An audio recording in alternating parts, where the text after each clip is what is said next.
Welcome back to the lecture. The next topic I want to talk about is orchestration. And the way we think about orchestration is it's really a set of processes which we use to control and manage the life cycle of application resources. You can think of orchestration as being a sort of like a CRUD mechanism where we're creating and updating and deleting infrastructure resources like our compute, storage, and network resources. Now, we've already been using orchestration tools in this course. We have CloudFormation. CloudFormation allows us to create, update, and delete resources using the infrastructure definition templates. We have tools like Ansible. Ansible allows us to create, update, and delete the configuration of services that are running on our EC2 instances.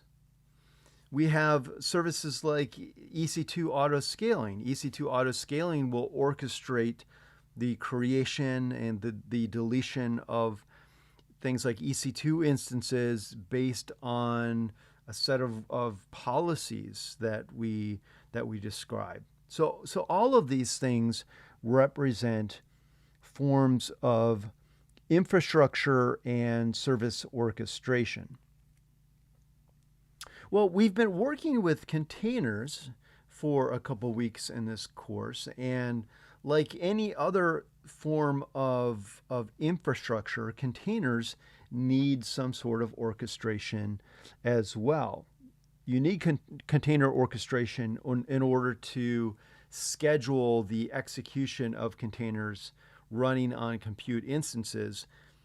When we exercise the Docker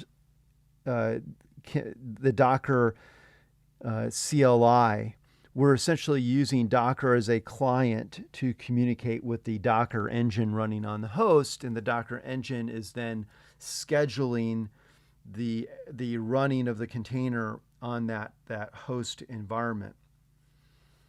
We need to deal with, but as we scale this up, as we're dealing with multiple servers and multiple container hosts, now we've got to deal with situations where a container is running on a particular host and that host fails.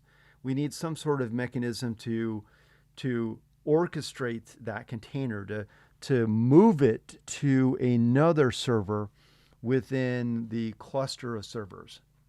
We need a way to distribute requests across a set of containers. The containers might be moving around within a cluster, and we need to be able to distribute incoming requests to those containers. We may need to be able to deploy container image updates. So you can imagine a situation where we have a particular version of a container running within our cluster, and now we want to deploy a newer version of that container. How do we do that? How do we deploy a newer version?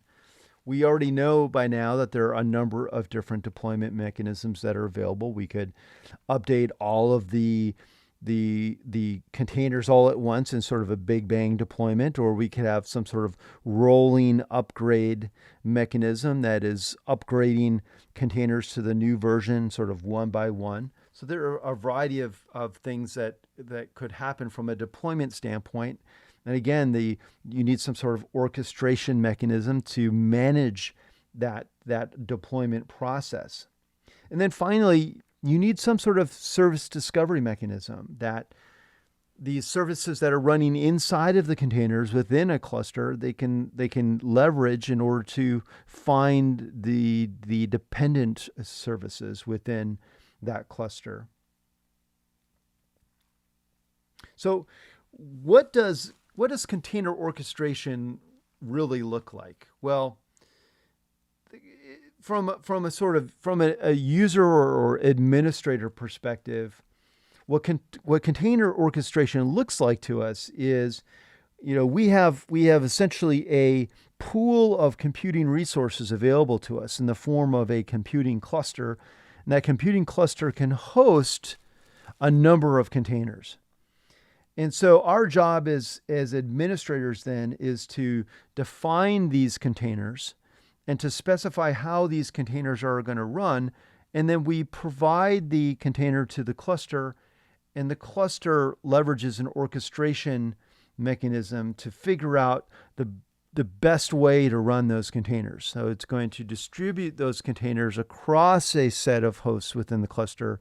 And it's going to do that, based on some sort of algorithm, some sort of allocation, a resource allocation algorithm.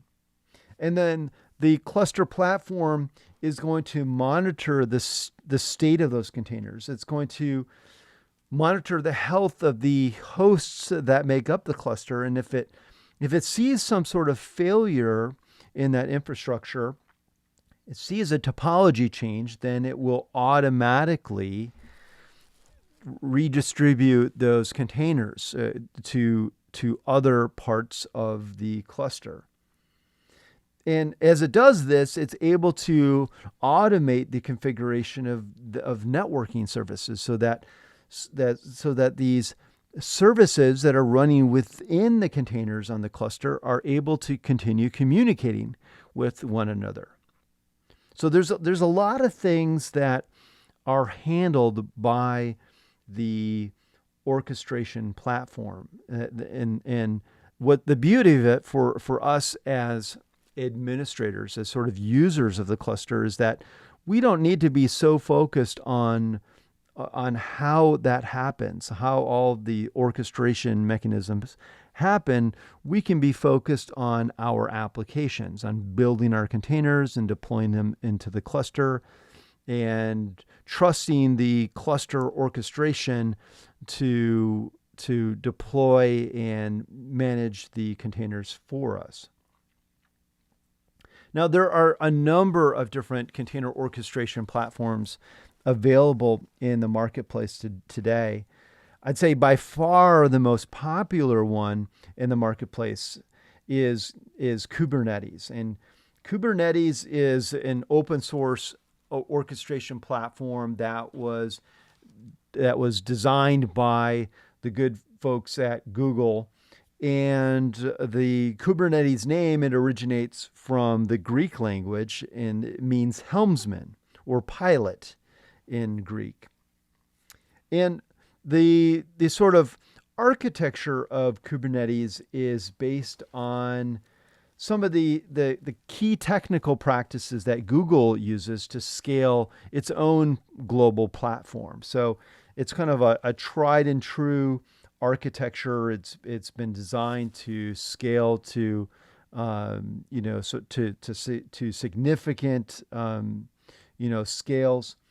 And in terms of how Kubernetes is organized, it's organized into clusters, and each cluster maintains a master instance and multiple nodes, which are managed by that master instance.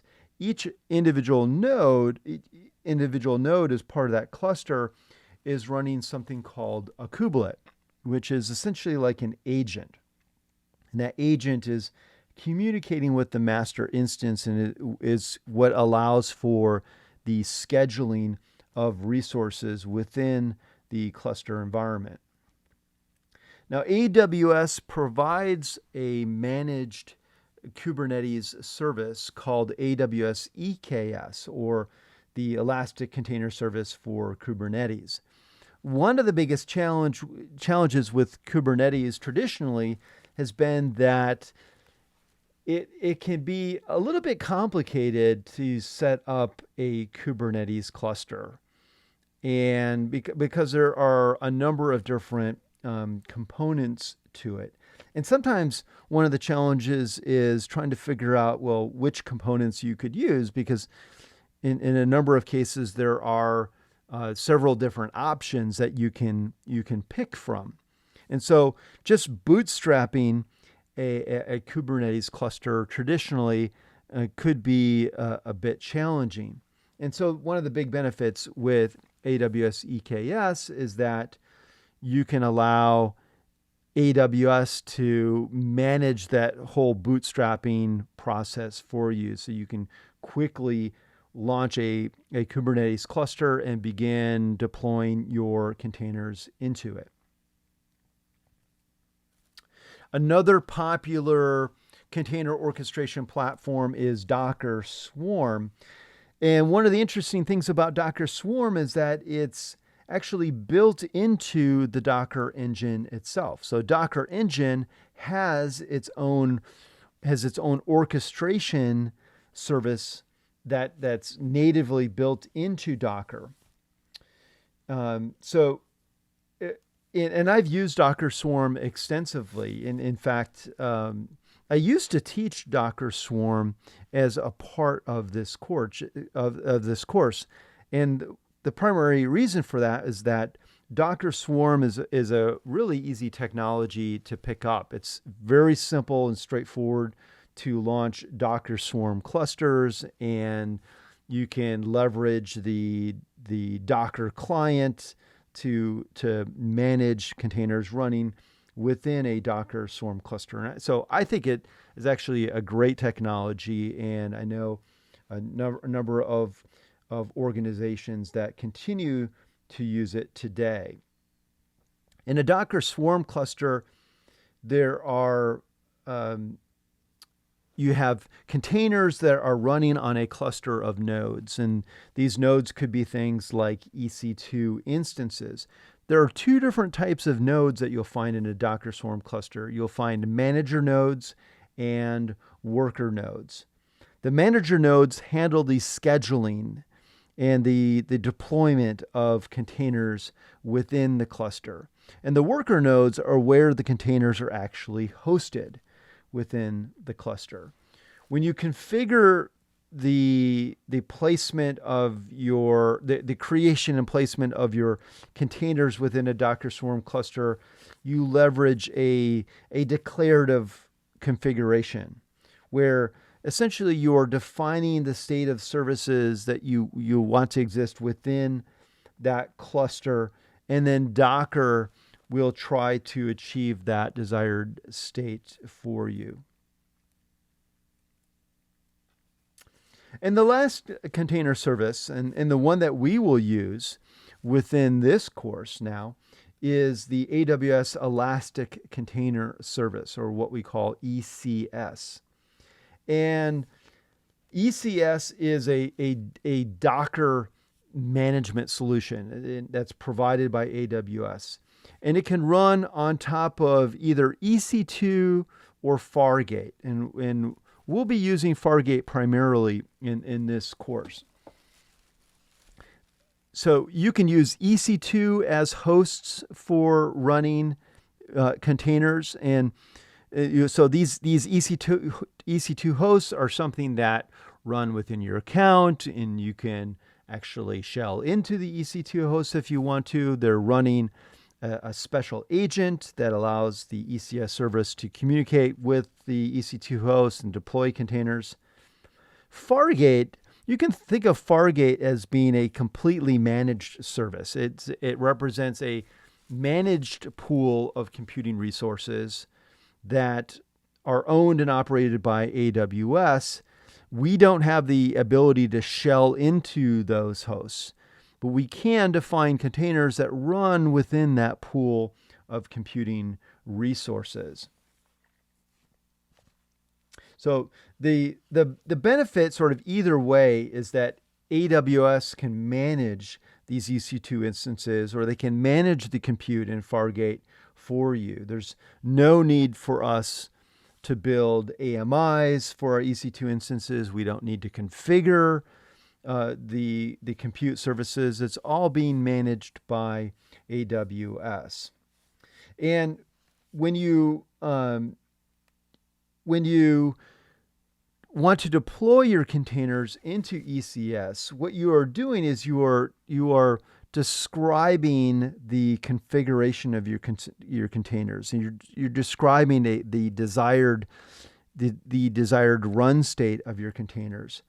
And you can do that by providing, by building that configuration into a CloudFormation template. and providing it to CloudFormation. AWS then will go out and actually deploy your containers into the ECS environment, either EC2 or into Fargate.